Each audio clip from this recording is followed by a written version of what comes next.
Beyonce live for the Cowboy Carter tour. And if you follow me on Instagram, you saw that I posted these stories, which kind of goes all the way back to like 2015, which is when I started posting on YouTube for the first time. And I kind of told a little story about how since then to now, 10-year journey, like how much has changed. So I just wanted to take a minute and talk about that and specifically focus on how it was not an overnight success story. Most people's success stories are not overnight success. And I'm not this like hugely successful person, business or influencer or anything like that, but I have had a major life change over the past 10 years.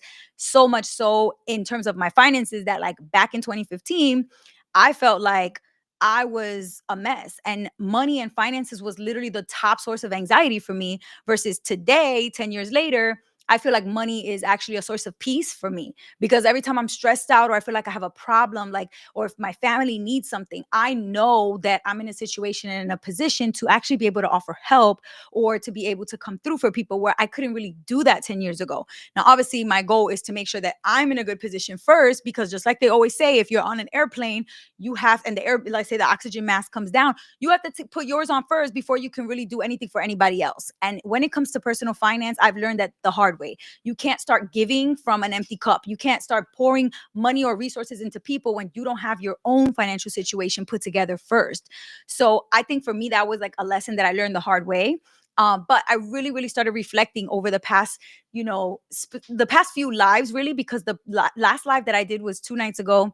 And I got a question about patience. Specifically, how do you teach younger people patience when you're trying to teach them financial literacy? And so I was like, you know what? That's so true. It's such a difficult thing to impart on somebody that's young, like patience, because it means that they have to be in it for the long game. And most young people have only lived, maybe less than 2 decades. So they're not really thinking about more than maybe a few years or even a few months ahead. So trying to get them to think 5, 10, 15, 20, 30 years into the future, it seems like such an impossible task. But I really do think that the more examples and analogies, the more stories that we can share, like the more like kind of realistic I think it can get. So I was thinking about that and it brought me to the 1% rule. So, okay, what is it that I feel like I could replicate from over the past 10 years that would help anybody achieve similar results or better results in terms of a financial transformation? And it was basically being willing to make small sacrifices and or small investments depending on your perspective so that in the long run you can position yourself for success and to be in a position where you don't have to struggle anymore. Now, of course, you are going to struggle in the short term, but eventually knowing that that's not going to be the case anymore. But so many people cannot even envision, they can't imagine that there will be a future where there's no struggle. So that's really difficult to do. So it's like, all right, you know what? I don't even know if in 10 years I'm even going to be around. So let me just focus on today, tomorrow, and next week, like short-term little pleasures. So I feel like you have to have that 1% mindset because it works even if you are short-sighted, even if you're focusing on the short term, right? Now, if you've never heard of the 1% rule, it's basically this rule that means when you're focusing on what you're working towards, being productive, any goals that you set for yourself, or even just having a tough time struggling with moving forward, getting up in the morning, doing things in terms of your financial goals, like making progress. If it's really hard for you and you're stuck in a rut, just don't focus on trying to transform anything or make major changes. Just try to get 1% better every single day. So today, I'm going to try to get 1% better than I was yesterday. And then tomorrow, I'm going to try to get 1% better than I was today. And the reason this is so powerful is because you are compounding that 1% over time, or not technically compounding, but adding that 1% every day. So instead of thinking, oh, 1%, and then it compounds for 365 days.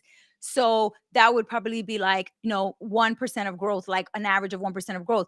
What you really want to focus on is 1% today, then another 1% tomorrow, then another 1% that next day. And so by adding just even 1%, which doesn't seem like a lot, it's a tiny little goal that you can set every day. But most people would assume, oh, 1% times 365 days. So that would be 365%. But that's not how it works. You're adding on to what you had before and continuing to grow that. So at the end of the day, at the end of the 365 days, let's say a year of getting 1% better each day, your growth is not just 365%. It's actually 3,678%. 3,678% is way bigger than 365%.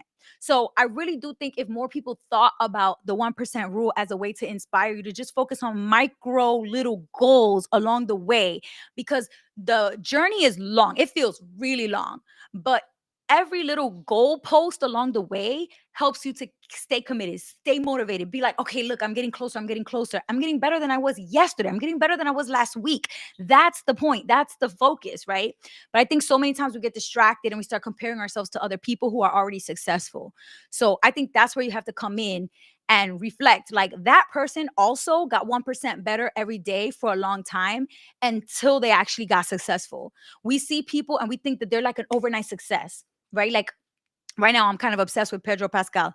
Pedro Pascal has just literally seems like he came out of nowhere and became super successful because of The Last of Us, the show that he's like, really blown up for. But way before this, when he was in his 20s, he was doing small gigs and struggling in Hollywood, like literally barely making it. And he even said when he did guest appearances on Buffy the Vampire Slayer, which most people don't even know he was on that show. Years later, when he didn't think he would be able to pay his rent and he didn't have money for groceries, a random check would come in the mail, royalties from an episode of Buffy the Vampire Slayer, and it would come through and help him just get by a little bit longer. And that's what helped him stay in Hollywood and in a tough career field where a lot of times the majority of people struggling to become actors don't stay in it. They don't stay in it because it's really difficult to make it. And yet now he's in his 40s and it feels like he is America's sweetheart. Like everyone is obsessed. I'm obsessed with him. I can only speak for myself, but my social media feed is all Pedro Pascal. So I feel like everyone else is obsessed with him too. But it was not an overnight success. Even though it feels like it or it seems like that, it wasn't. He was constantly working, working, working for decades until he finally had his glow up moment. And it's true for so many big stars. Like right now I'm getting so many um Oprah podcast interviews on my social media feed. And I'm thinking of a recent one that she did with Melody Hobson, where they were talking about why is Gen Z struggling so much financially. And Melody Hobson was like, well, things are much more difficult for Gen Z than it was for previous generations like Gen X, right? Gen X graduated with $56,000 of debt on average. Gen Z graduates with $100,000+ of debt. How can you expect similar results when the burden financially is so much more difficult, so much harder for this younger generation, and the cost of a home is so inflated versus the cost of a home back into a couple decades ago. So it feels like constantly when we look around and go like, oh, I'm supposed to have a house, oh, I'm supposed to have six figures or multiple six figures, oh, I'm supposed to be a millionaire already, I'm supposed to have all the success, I'm supposed to be married, I'm supposed to have kids, I'm supposed to own my home, I'm supposed to have paid off my mortgage. We constantly put these like ridiculous markers of where we're supposed to be in life. And for me personally, I did that to myself for so long. So going all the way back to 2015, I was struggling to pay off my credit cards. And I was thinking to myself, like, I really, really, really want to go see Beyonce. And I could not afford to see Beyonce. Like, I truly could not. And then 2018, a couple years later, I was debt free. I had the money, but I chose to spend my extra money to go on a trip to Thailand. And I went with my niece and we had an amazing time. And I loved that trip. It was fabulous. It was incredible. I wouldn't change it for anything. But it did kind of ping a little bit. Like it hurt me, it stung that I couldn't go see Beyonce. Then 2023, she did another tour, which was Renaissance. And I really wanted to go see Renaissance. Everybody on Snapchat, TikTok, Instagram, YouTube was all these videos of the Renaissance tour. And I really wanted to go see her. But that was the year that I published my book. And I was doing a bunch of school tours. I was hitting high schools and colleges around the country. I was doing a bunch of speaking. I had a 5-city, multi-city tour with JP Morgan where we were talking to Black and Latina women to help them get empowered to actually start investing, right? All of these things were filling up my schedule to the point where I literally could not even find one travel tour, one day of the tour for Renaissance that worked with my schedule because of how much I was traveling and how much I was working. And I'm not complaining. I mean, I was booked and busy, honey, and I love that. Like, it was great for me. But again, like, it just didn't work out for me to see Beyonce again. And now here we are, 2025. And it finally, like, the stars aligned for me to finally be in a position where my schedule works for the tour. Financially, it's not a burden for me. And it's like, wow, it literally did take me 10 years to get to the point where I can see Beyonce live, something that probably so many people take for granted. And I say all this, and I posted this on my Instagram stories today, all of this to say that the financial journey that you're on is not going to be an overnight success. It's gonna be a marathon, not a sprint. And every time you're struggling and you feel like, oh, I hate this, I want to give up. I really am just tired of making sacrifices. Every sacrifice and every challenge that you like sustain beyond that challenge and really push through, it's another step closer to financial independence. And so for me, that has been the stuff that's fueled me. Again, reminding myself, no such thing as an overnight success. The 1% rule. I'm just going to keep getting a little bit better every day. And eventually, the things that you've always kind of dreamt of or wanted for yourself, that you wanted to see them come into fruition, they somehow make their way into your lives. At least in my experience, I found that they come and make their way into your life when you are not like desperate and trying to chase those things so bad and trying to force it to happen. So I really do think you kind of have to free yourself from the constant wanting, the constant forcing of it. Like, I really need to do this. I can't live without this. That is really, I think, in my mind and in my experience, what has made me the most like not likely to achieve the things that I want or to get the things that I want. So that's a little bit of a struggle for a lot of people because of how obsessed we are with consumerism. But the less you consume and the less you want, the more fulfilled you end up being, right? So all of this to say, just stick with it. It's difficult. But if you're in a place financially right now where you're like, I'm never going to get out of this debt, I'm never going to increase my credit score, I'm never going to hit this savings goal, I'm never going to be able to pay off this house, I'm never going to be able to blah, blah, blah, blah, blah, whatever it is, stay the course and keep budgeting, keep saving, keep investing, keep planning, keep reworking your plan, pivot and adjust when you need to, but just keep at it, because at the end of the day, when you look back, it's so worth it. I mean, in my experience, it has been so worth it. All the challenges, all the stress, all the little sacrifices that I made along the way. It's so sweet now to finally feel peace financially in my 30s and not be constantly stressing about money and feeling anxiety, right?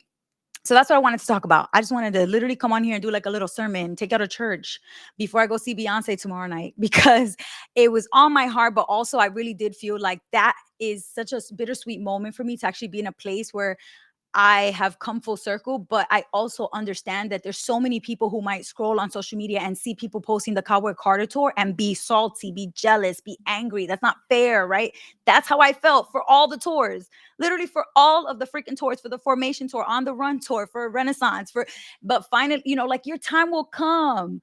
The good things will come. Good things will happen to you. But the patience, the commitment, the endurance, right? Like determination and resilience. Those are the things that are so key and the things that will make it worth it at the end of the day, right? At least, that's my take. Good Vibes says hello on YouTube. What's up, Good Vibes? Night Rider, give me all the best emojis. 100, clapping, thumbs up. Thank you for joining. Give me my little comments. Let me see if you guys are saying anything on Instagram. There's probably not a lot of people watching because it's literally Friday night, but I just wanted to hop on because tomorrow I'm going to see Beyonce, and I don't know if I'm going to I'm going to try my best to go live again tomorrow because I really do want to keep sticking to my daily lives. But depending, I have to check into the Airbnb and like figure out the plan before the concert starts. So we'll see. I'm going to do my best to even just do like a 10 or 20-minute live. But that depends. That depends. Artistic and Grind 21 on Instagram said, all God's timing. Listen, for real, let go. Let go. Stop trying to force everything. And I know it's so hard when you're in the thick of it, but that's really the best advice that I feel like I never got and I wish I had gotten, because it seems to me like when I was observing other people around me who are successful, they were constantly stuck on like grind mode, like, and that to me felt like, oh, I have to do that. So I have to constantly go, go, go, go, go. And they never really said to me, like, it's okay. It's okay. You don't have to be like the Energizer bunny. Like, just keep going, going, going, going. Like, it's a long road ahead. So just take your time, approach it like in a way where you're going to enjoy the journey. Because once you get to the destination, eventually, you're going to look back and go, man, like what a journey. So I'm going to leave y'all with that. It's literally like a little bit before midnight right now. So I'm like, all right, I need to take my butt to bed soon. But I just want to leave y'all with that.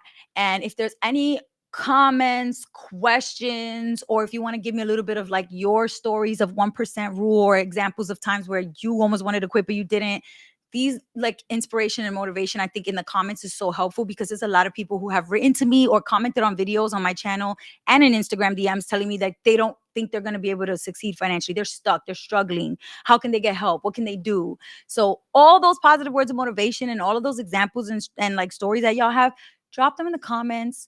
And like, just let's use that as inspiration to help other people feel like, oh, okay, I feel seen. Like I'm going to keep going on my journey. So drop those below and I'll be back live again tomorrow or the very next day.